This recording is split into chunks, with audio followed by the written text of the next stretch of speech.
Y esto es tanto más interesante que la señora Kelly Montoya ha tenido la amabilidad de hacernos llegar algunas imágenes, que no sé si las podemos pasar ya, entre las cuales me ha llamado mucho la atención, por supuesto, una Navidad del siglo XVII representada por el cronista indio Huamán Poma de Ayala, ayacuchano. Ahí tenemos, siglo XVII, un dibujo hecho en esta crónica de buen gobierno. Pero tenemos también otra, en este caso es una loa al nacimiento de Jesús. ¿Es una canción o un poema? Es un poema. Y esto es algo que por primera vez se está mostrando. Este es un proyecto que Monseñor Castillo nos ha permitido, con la venia de las superiores de los monasterios de clausura, ingresar a algunos monasterios para digitalizar sus archivos. En este caso, ¿qué monasterio es? El de Jesús, María y José, de las Clarisas Capuchinas. Bellísima que está en Camaná, esquina con Ocoña, me parece. Así es. Que tiene unas monjas de clausura que no hablan con nadie. Están tras una red. Camaná como que. Bueno, me alegro mucho. Sí. Ahora bien, la otra, que es extraordinaria, es una obra policromada sobre madera, en donde se ve a la Virgen María con el niño recién nacido en sus faldas, rodeada por unos barbudos, que no sé yo bien quiénes son. Se ve también a una vaca y a un asno, sobre madera policromada. Díganos dónde está esta pieza y si es cierto que se atribuye el encargo nada menos que a Francisca Pizarro, la hija del conquistador. Así es, buenas noches. Buenas noches, Kelly Montoya. Sí, esta pieza tan hermosa se encuentra en la Catedral de Lima, ¿no? Al ingresar a la sacristía la podemos ver en una de las paredes que la han puesto ahí porque era parte de un retablo de la segunda etapa de la catedral, es decir, de la segunda catedral que hubo en la ciudad de Lima. Para quienes no lo conozcan, la catedral tuvo diferentes momentos debido a los terremotos, ¿no? Tuvieron que construirla varias veces. Entonces, en la segunda catedral, como ha investigado la doctora Sandra Negro, ¿no? Es que se construye, se manda a hacer este retablo, ¿no? Que es mandado a hacer por la hija de Francisco Pizarro. Ya. Ahora, las costumbres cambian rápidamente. Así es. Cuando yo era niño, es decir, hace ya bastante tiempo, pero no siglos, era otro siglo, es cierto. La misa de gallo era misa de gallo a las 12 de la noche. A las 12 de la noche. Ya esa costumbre ha ido cediendo lugar a una misa a una hora más razonable, más adaptada a nuestras costumbres y a la vida de familia, porque yo recuerdo que de niño tener que esperar hasta las 12 de la noche para ir a misa era un esfuerzo. Ahora, de la misma manera, usted habrá rastreado como historiadora ¿cuántas cosas han cambiado desde el siglo XVI hasta acá? Muchísimas. Por ejemplo, díganos algunas. ¿Se comía panetón en el siglo XVI? No. ¿Desde cuándo se come panetón? Con la llegada de los inmigrantes italianos, ¿no? O sea, tarde. Tarde, siglo XIX, pero sobre todo la explosión de comer diferente, el panetón, como lo conocemos ahora, viene en el siglo XX. La figura de Papá Noel. Papá Noel existía. Claro. Eso viene del norte, de Europa, Estados Unidos, ¿no? Finales del siglo XIX es que aquí comienza recién a darse, a través, se puede encontrar en periódicos que se menciona, ¿no? La figura de Papá Noel. Y con la llegada en el siglo XX de las grandes cadenas, las tiendas comerciales, ¿no? Sí. Los dulces de antaño que se preparaban en las casas o que se vendían en la plaza de armas en el siglo XVI, XVII, XVIII, pues pasan a ser reemplazados por los dulces que se venden en estas tiendas, ¿no? Entonces, el chocolate, el panetón... Parte de los cuales eran hechas por monjas, ¿no? Exactamente. Todavía ahora hay monjas que hacen dulces, cuyo secreto lo conservan ellas, creo. Así es. Las hermanas Clarisas Capuchinas, por ejemplo... ¿Cuáles son esas? Las de Jesús, María y José. Así es. Acaban de hacer galletitas. ¿Ya? Que lo hacen 2 o 3 veces al año nada más. ¿Y dónde se pueden comprar? En el monasterio. Hay que ir. De 11 a 1 o de 3 a 5. ¿Y cómo? ¿Toca un timbre? Toca ahí, sí, ahí es la puerta, se toca el timbre. Pero no se puede hablar con las monjas. No, hay una encargada. Habrá una encargada, ya. Díganme una cosa, ¿era un día para dar regalos ya? ¿Navidad? No. ¿En el siglo XVI o XVII? No. ¿Cuándo se introduce? Porque lo curioso es que en España nadie asocia la Navidad con regalos, sino el 6 de enero. Así es. Los Reyes Magos que bajan.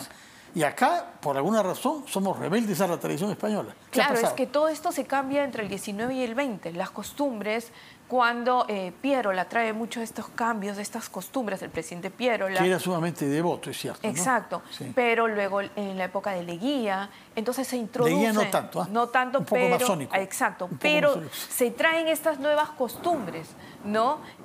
Más anglosajonas, ¿no? Y la gente, pues, tiene mucha pegada en la sociedad limeña y pues se van a ir dejando, por ejemplo, los cantos que se hacían en los belenes, porque se le llama al nacimiento como lo conocemos ahora. En España se llama Belén. Belén. Nosotros le llamamos pesebre. Pesebre o nacimiento. Que no se usa en España, pesebre. No, no se usa. Eso viene de Italia, de la época de San Francisco de Asís. Justo este año se está conmemorando, fue el año 1223 que San Francisco de Asís hace el primer pesebre y el Papa Francisco ha hecho un documento hablando de la importancia de cada personaje del nacimiento. Bueno, los personajes seguros, ¿cuáles son?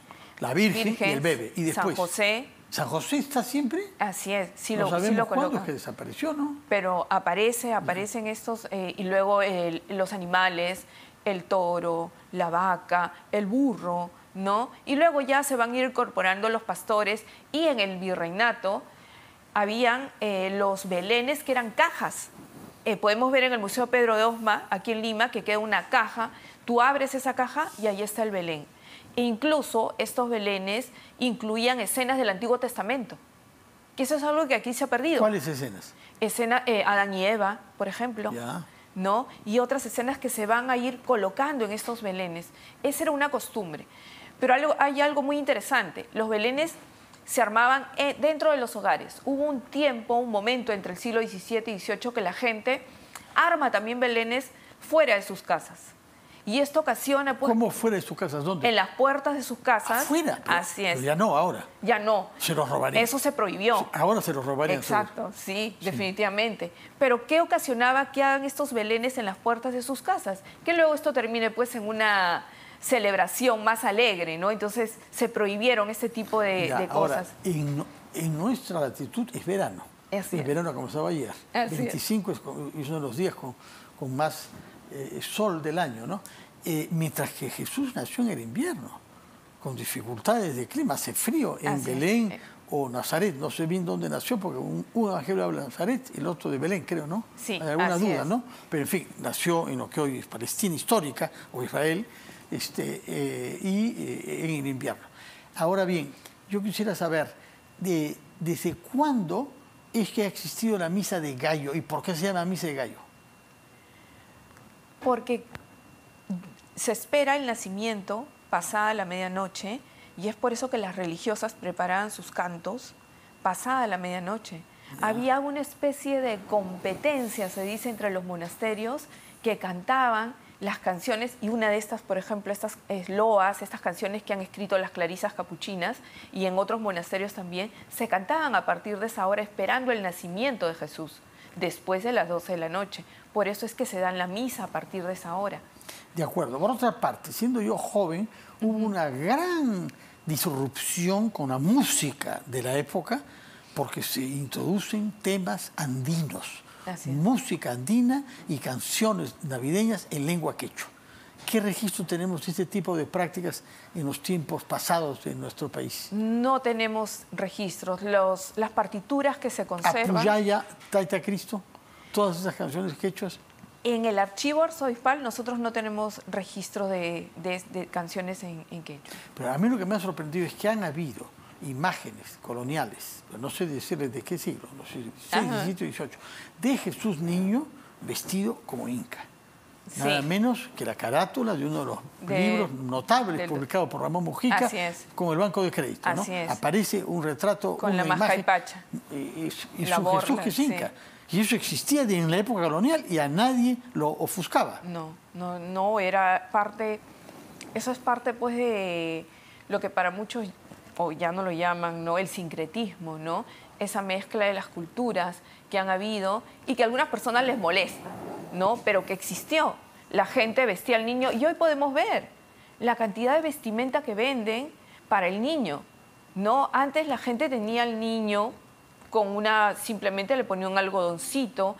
Ahora vemos que la vestimenta que podemos encontrar en el mercado central o en otros mercados, ¿no? Es muy similar a la que usan las imágenes de Cristo ya adulto en la Sierra de Lima, del Perú. Quisiera preguntar, he oído decir que el pesebre o nacimiento o Belén más grande del Perú, más extenso, es el de la iglesia de La Merced en Girón de la Unión. Encima de 100 metros cuadrados. Sí. Costa, sierra, selva. ¿Usted lo ha visto? Sí, lo he visto. ¿Será el más grande? De los que yo he visto en la ciudad de Lima y en los diferentes monasterios y iglesias, sí. Ya, ahora, usted mencionó los animales que estaban en el establo donde nació Jesús, Sí. animales europeos o del Medio Oriente.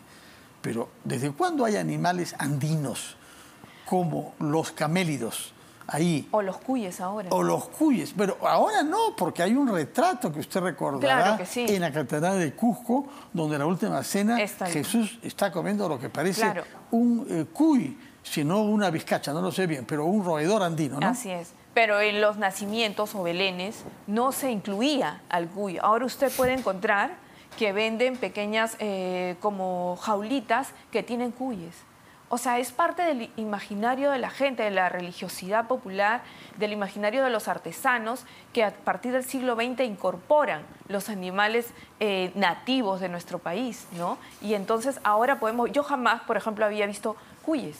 Y hace 2 años encontré que vendían, y es una cosa muy simpática, o cerditos como los tienen en las chacras en la sierra, ¿no? Entonces, poco a poco la gente va incorporando más animales nativos. Kelly Montoya, muchísimas gracias por haber venido acá, haber dejado las plazas de armas para venir aquí. Y nos alegra saber que una persona como usted, con su curiosidad y su metodología histórica en el archivo del arzobispado, y por lo que veo visitando archivos de otras instituciones religiosas, como la de las monjitas de la Iglesia de Jesús José María, ojalá que venga en otra oportunidad para que nos cuente otros hallazgos de lo que usted hallaba en los archivos. Nos interesa conocernos un poco mejor. Y lo invitamos a que conozca el archivo arzobispal. Sí he pasado, sí he pasado. ¿Sí? Cuando había el padre Ricardo Vice, que iba con mucha frecuencia ahí. Ese es el archivo de la catedral. Me he equivocado. El archivo arzobispal. Yo pensé que era el mismo. No, no, no. ¿Dónde es el arzobispal suyo? El archivo arzobispal está en la organización Santa Catalina en La Victoria. Eso sí que no lo sabía, tendré que ir ahí. Ya me va a dar la Para que vean las partidas de nuestros nuestros santos. Ya quizá me encuentro con algunas partidas, no de mis santos, pero de algunos pecadores de mi familia. Muchas gracias, señora Kelly Montoya. Felicitaciones por su trabajo. Gracias. Y que tenga merecidamente una fiesta navideña a la altura de su interés como historiadora, porque ha hecho su tesis, usted sobre estas cosas. O sea que es una vieja relación con el tema. Muchas gracias por su presencia. Buenas noches. Feliz Navidad para usted y su familia. Gracias. Para ustedes también.